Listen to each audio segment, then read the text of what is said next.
Hello বন্ধুরা, আজকে আমি কাঁচা আম দিয়ে একটা অন্য রকমের মিষ্টি চাটনি দেখাচ্ছি। যে চাটনিটা খেতে অসাধারণ লাগে। আর এই চাটনিটা তোমরা দুভাবেই ইউজ করতে পারো, মানে চাটনি হিসেবেও ব্যবহার করতে পারো, আবার রেখে দিয়ে আচার হিসেবেও খেতে পারো। মানে মিষ্টি আচার, আমের মিষ্টি আচারও এটাকে বলা যায়, আবার আমের চাটনিও বলতে পারো। কেন ভাত পাতে আমরা বাঙালিরা সাধারণত একটু মানে শেষ পাতে আমাদের মিষ্টি চাটনি না হলে চলে না। যদি যেরকম নোনতা আম তেল এই ব্যাপারগুলো থাকে, কিন্তু শেষ পাতে বাঙালির খাবার মানেই শেষ পাতে হচ্ছে একটু মিষ্টি চাটনি থাকবে। এবার রোজ রোজ প্রত্যেক দিন মিষ্টি চাটনি করা সম্ভব হয়ে ওঠে না, কারণ আমরা সকলেই এখন ব্যস্ত, সকলেরই অফিস, বাইরের কাজ এগুলো রয়েছে। সেই কারণে চাটনিটা একদিন করে রাখলে মোটামুটি বেশ কিছুদিন ধরে খাওয়া যেতে পারে। আমের এই কারণে আমি বললাম, এই কাঁচা আম দিয়ে এই যে মিষ্টি চাটনি অথবা আচার, এইটা বানিয়ে রাখলে ভাতের শেষ পাতে কিন্তু এটা তোমরা অনেক দিন ধরেই খেতে পারবে।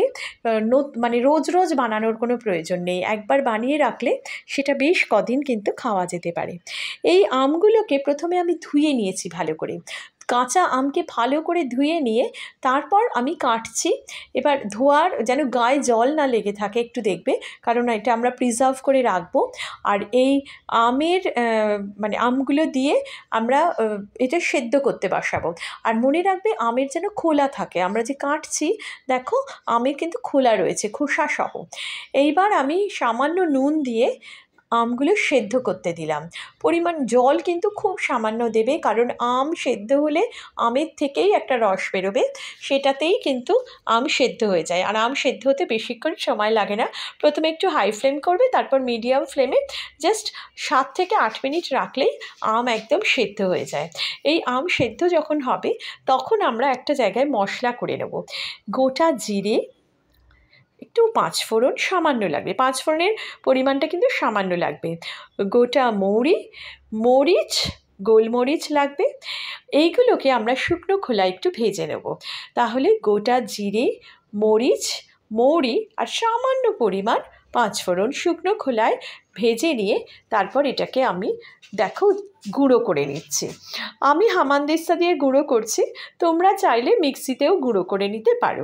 আমি হামানদিস্তায় গুঁড়ো করছি কারণ হামানদিস্তা একটু দানা দানা থাকবে।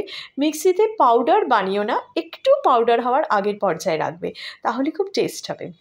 এবার আমি এই আমের যেটা সেদ্ধ হয়ে গেছিলো তাতে আমি পরিমাণ মতো চিনি দিলাম। চিনিটা দেওয়ার পরে একটু ফুটিয়ে নেওয়া হয়েছে। তারপর দেখো আমি এই মশলাটা দিয়ে দিয়েছি। এই মশলাটা দিয়ে একটু নাড়িয়ে নিলেই তোমাদের আমের চাটনি তৈরি। এই আমের চাটনি অথবা আচার অসাধারণ খেতে লাগে। আর এইটা তোমরা প্রিজার্ভও করতে পারো, রেখে দিতে পারো, কোনো অসুবিধা হবে না, বেশ কদিন তোমরা রেখে খেতে পারবে। আর আমি এখানে রোজ রোজ খাওয়ার জন্য রেখেছি বলে এখন দেখো গরম অবস্থায় রয়েছে, তাই এটা একটু পাতলা আছে, কিন্তু এটা ঠান্ডা হলেই কিন্তু জমে যাবে। কেমন লাগলো ভিডিওটা আমাকে অবশ্যই কমেন্ট করে জানিও। টাটা।